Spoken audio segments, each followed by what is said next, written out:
Most people don't realize they're disappearing until they're already gone. Not physically, but emotionally, mentally, spiritually. One moment you're just trying to help, to be kind, to keep the peace. And the next, you're exhausted, invisible, and unsure of who you even are anymore. You say yes when you want to say no. You smile when something hurts. You apologize just for existing. And all the while, your spirit grows quieter. The Buddha once taught that attachment to others' approval is one of the deepest roots of suffering. And yet we wrap our entire identity around being liked, being needed, being nice. But what if this niceness is the very thing keeping you from peace? What if kindness without boundaries isn't compassion, but self-abandonment? In this video, we're going to talk about how Buddhism teaches us to break that cycle, not by becoming harsh, but by becoming whole again. If anything in your heart whispers that this message is for you, please do me one simple free favor: hit the subscribe button. It's a small gesture, but it helps this message reach the people who need it most. And don't skip ahead. Every part of what follows might be the reminder your soul's been quietly waiting for.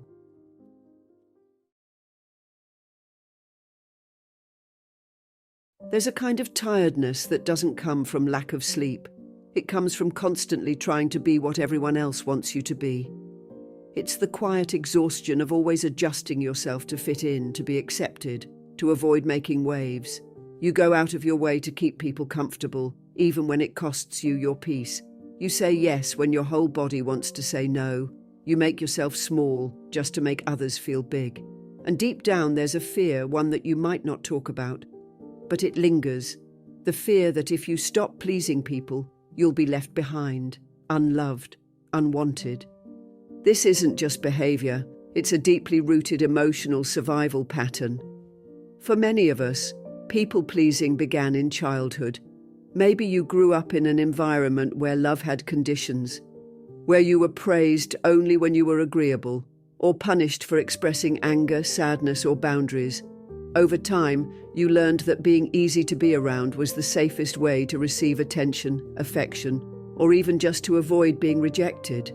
So you built your identity around being good, agreeable, selfless. But here's the truth. That version of you isn't real. It's a mask, a role. And the more you play it, the further you drift from who you truly are. The Buddha taught that suffering comes from attachment and delusion. And one of the deepest delusions we carry is the belief that our worth is something we must earn by keeping others happy. We become attached to their approval as if it defines our existence.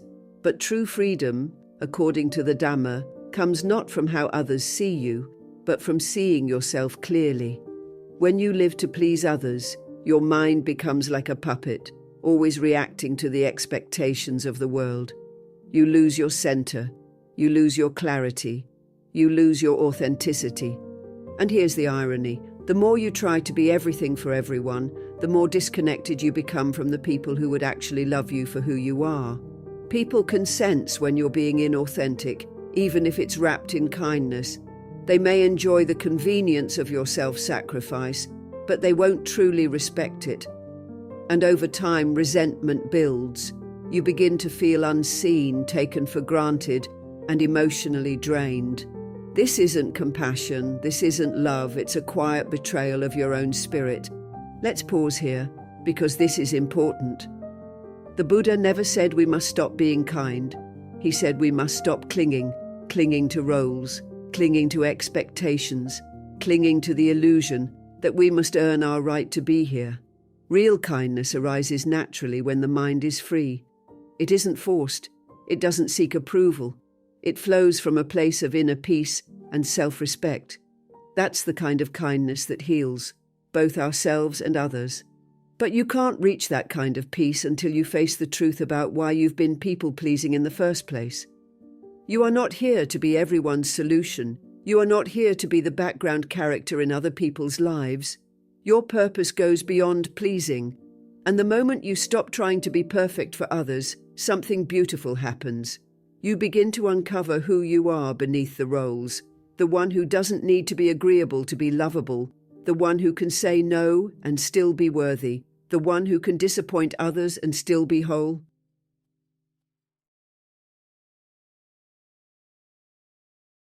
There's something we don't say enough. Your energy is not unlimited.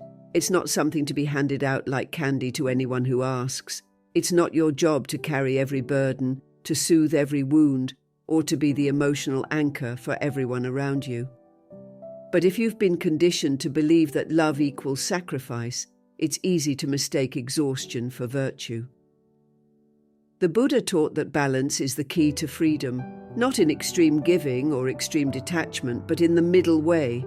And part of that balance means learning when to give and when to pull back, not out of selfishness, but out of deep respect for the life force within you. Too many people wear themselves thin in the name of kindness.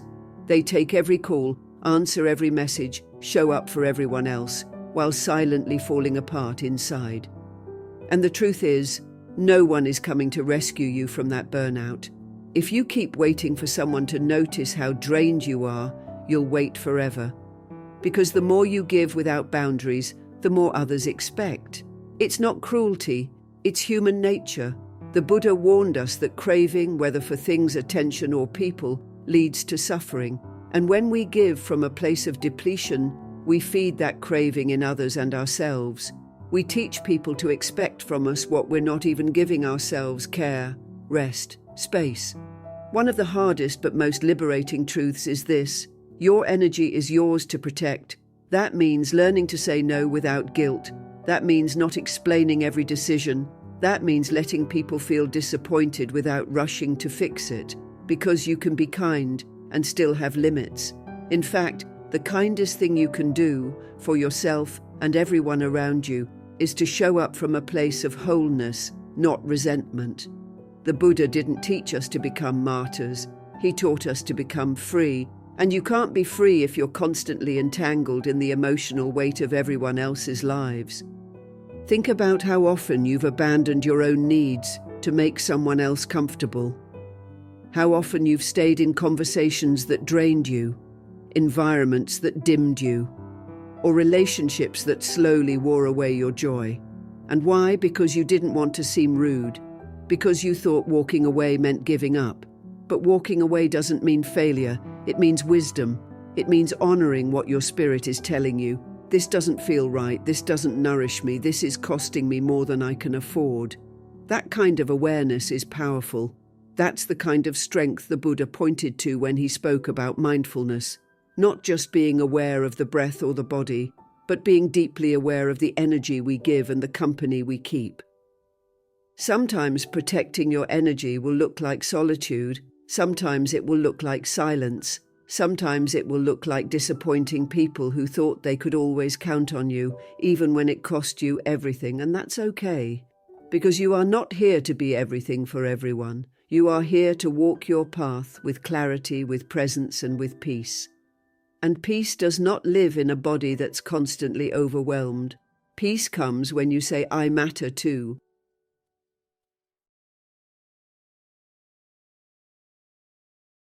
There's a kind of quiet freedom that most people don't realize they're missing. The freedom of choosing without justifying, of walking away without a long explanation, of saying no without guilt. And yet, so many of us are trapped in a habit that drains our energy daily: over-explaining. We explain why we can't make it to a gathering, why we didn't respond right away, why we've changed our minds, why we need space, why we're setting a boundary. It's as if we believe we need permission just to exist as we are. And this constant explaining isn't really about clarity, it's about fear. Fear of being misunderstood, fear of being disliked, fear of seeming difficult or selfish. In Buddhism, the teachings remind us again and again, attachment is suffering. When we attach ourselves to how others perceive us, when we cling to their approval, their understanding, their validation, we suffer. The Buddha taught that liberation comes not from being liked by everyone, but from knowing ourselves fully and standing in that truth without needing others to agree. That doesn't mean we stop communicating with kindness. It means we stop defending our every move like we're on trial. Your choices are yours. Your peace does not require a debate. Many of us learned early on that being agreeable kept us safe. We were praised for being easy, for not causing problems. And so, we internalized the idea that our value comes from being non-threatening, non-disruptive, non-demanding. We became people who smile when we're hurting, who nod when we want to scream, who say, "It's okay," even when it's not. But Buddha never taught us to erase ourselves in the name of peace. In fact, real peace can't grow where there is self-erasure. It grows where there is honesty, balance, and boundaries require the courage to say no, without a lengthy essay that softens the blow. When you stop over-explaining, something incredible begins to happen. You stop editing yourself to make others comfortable. You start trusting your inner wisdom more than external noise. You begin to recognize that not everyone deserves access to the why behind your decisions. The people who love and respect you won't need a 10-step justification for your choices. They will trust your judgment, even if they don't fully understand it. And those who demand explanations often aren't looking for clarity. They're looking for control. Think of how much energy you lose explaining yourself all day, explaining why you changed jobs. Why are you not dating? Why do you need more time alone? Why did you say no to something that didn't feel right? Now imagine if all that energy was poured into your healing, your creativity, your spiritual growth. The Buddha didn't walk through villages explaining every step of his journey. He moved with quiet confidence, rooted in awareness and clarity. He knew that peace doesn't come from convincing others. It comes from aligning with your truth and releasing the need to be understood by everyone. It's okay to be misunderstood. It's okay if someone doesn't get your decision. It's okay if someone feels disappointed because you finally chose yourself. That discomfort belongs to them, not to you. One of the greatest acts of self-respect is allowing others to sit with their feelings while you stand firm in your boundaries. And if you need a mantra to help you through, let it be this: I do not need to explain my peace.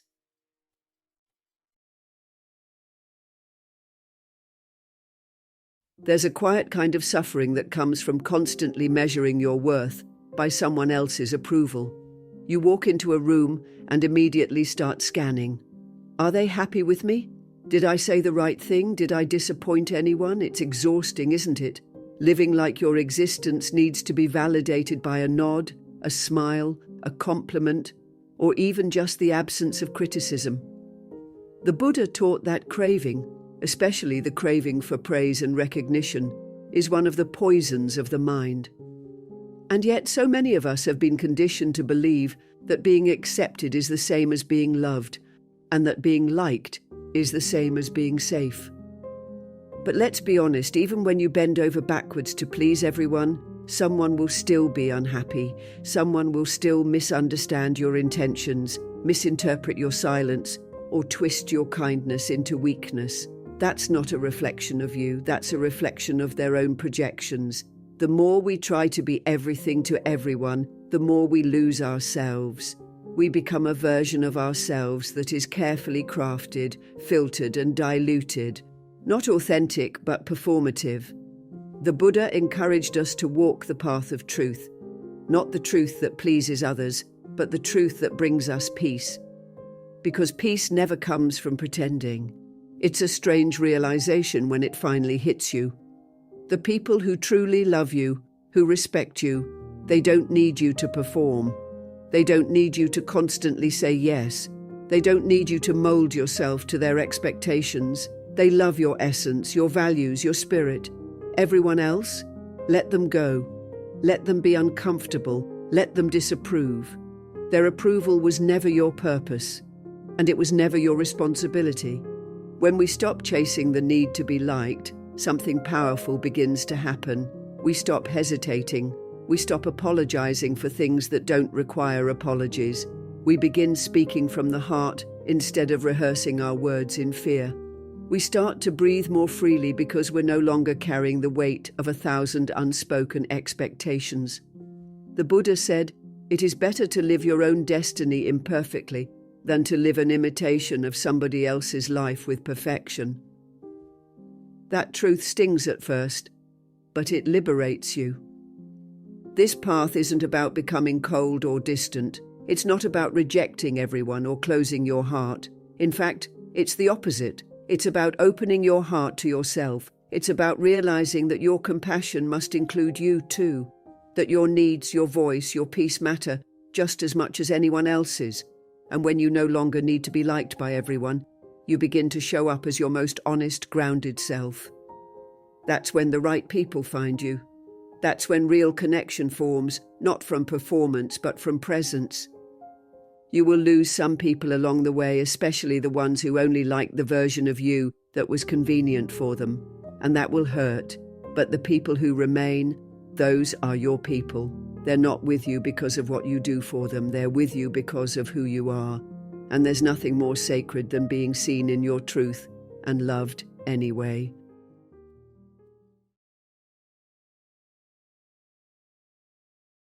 There's a quiet pain that follows many of us, one we rarely talk about, yet carry every day. It's not the kind of pain that screams, it whispers. It shows up when you say no and instantly feel like you've done something wrong. It lingers after you choose rest over helping someone, or when you finally put up a boundary and your heart races with self-doubt. That ache, that second guessing, that tight feeling in your chest, it's guilt. Not the kind that comes from truly doing harm, but the kind that's been trained into you for choosing yourself. The Buddha spoke often about the attachments we form, and guilt is one of the most subtle forms of attachment. It binds us to old identities, people-pleaser, caretaker, peacekeeper, and convinces us that any step outside those roles is wrong. But the truth is, it's not wrong to care for yourself. It's necessary. We often mistake guilt for a moral compass. We think that if we feel bad, we must have done something bad. But not all guilt is wisdom. Much of it is conditioning. If you were raised to put others first, to equate worth with sacrifice, then guilt becomes your background music, always playing, always there. Buddhism teaches us to observe without attachment, to witness our emotions without becoming them. So what if, instead of obeying guilt, we started to question it? What if we asked, who taught me that taking care of myself is selfish? Who told me that saying no means I don't care? These questions are how we begin to break free. Letting go of guilt doesn't mean abandoning your kindness, it means maturing it. It means choosing kindness that includes you, not just everyone else. It's recognizing that your well-being is just as sacred as the people you love. In fact, it's through honoring your own limits that your love becomes purer, not polluted by resentment or fatigue. The Buddha said, you yourself, as much as anybody in the entire universe, deserve your love and affection. That includes when you say no. That includes when you take space. That includes when you choose quiet instead of chaos. Think about this. When you constantly say yes out of guilt, are you really helping? Or are you abandoning your own peace in hopes that others will approve of you? True compassion must begin with ourselves. Otherwise, what we offer others isn't love. It's fear dressed up as kindness. And fear never leads to liberation. That's why this path is so powerful. Buddhism doesn't ask us to please everyone. It asks us to wake up, to live in truth, to treat our suffering, including guilt, as something to observe, learn from, and ultimately release. Start small. The next time you feel guilty for choosing yourself, pause. Breathe. Acknowledge the emotion, but don't feed it. Don't spiral. Remind yourself that guilt is just a feeling, not a fact. You are not a bad person for having boundaries. You are not unkind for protecting your energy. You are not selfish for listening to your inner voice. You are simply human, learning to walk the middle path, where compassion and clarity meet. That's not a weakness, that's wisdom. And yes, some people may not understand your transformation. They may guilt trip you, accuse you of changing, or question your motives. Let them. That discomfort is not your burden to carry. You cannot grow and keep everyone comfortable at the same time. As the Buddha said, there is no fire like passion, no shark like hatred, no snare like folly, no torrent like greed. But guilt, too, is a snare, quiet, polite, and powerful. Free yourself from it, not by hardening your heart, but by softening toward yourself.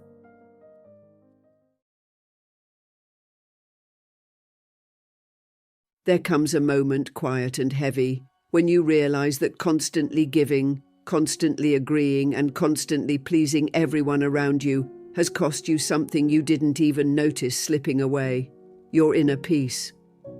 And the most painful part? No one even asked for permission to take it. You just gave it away, little by little, piece by piece. And now, you're left wondering why your soul feels so tired, why your mind feels so loud, and why your heart feels like it's been running on empty. In the teachings of the Buddha, peace isn't something that comes from outside. It's not handed to us by others or granted through perfect conditions. Peace is a practice, a decision, a return to what is real and grounded. The Buddha said, "Peace comes from within. Do not seek it without." And yet, so many of us live our lives trying to earn peace by controlling people, outcomes, and situations that were never ours to control in the first place. We confuse being agreeable with being wise. We mistake silence for harmony. But harmony without truth is not peace, it's quiet suffering. You may feel like it's your duty to keep everyone happy, to keep the energy smooth, to say yes because it's easier. But ask yourself, easier for who? For them? Maybe. But for you? Number. You end up absorbing the tension, the guilt, the stress that others should carry for themselves.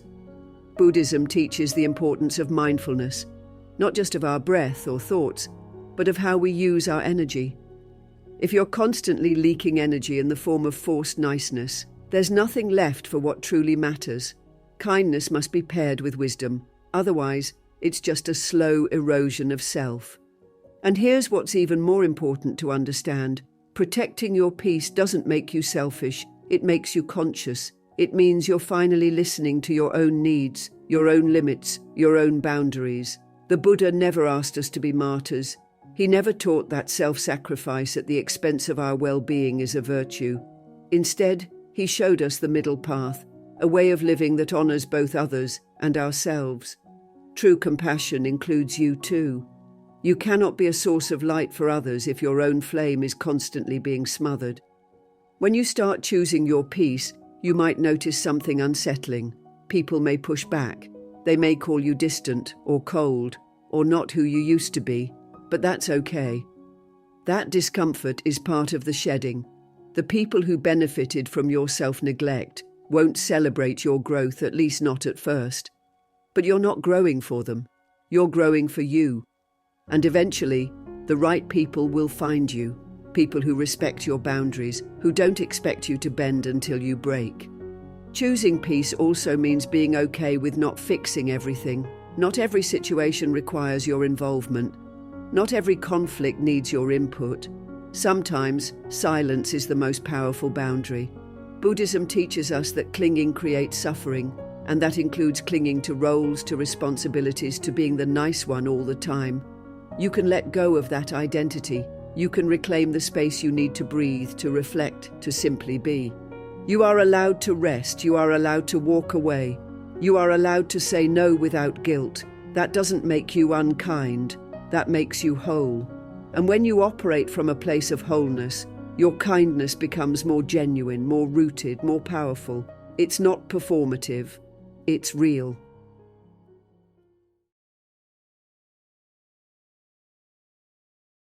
There comes a quiet moment in every journey where you realize you can't keep living like this. Not because someone told you to change, but because your heart knows it's time.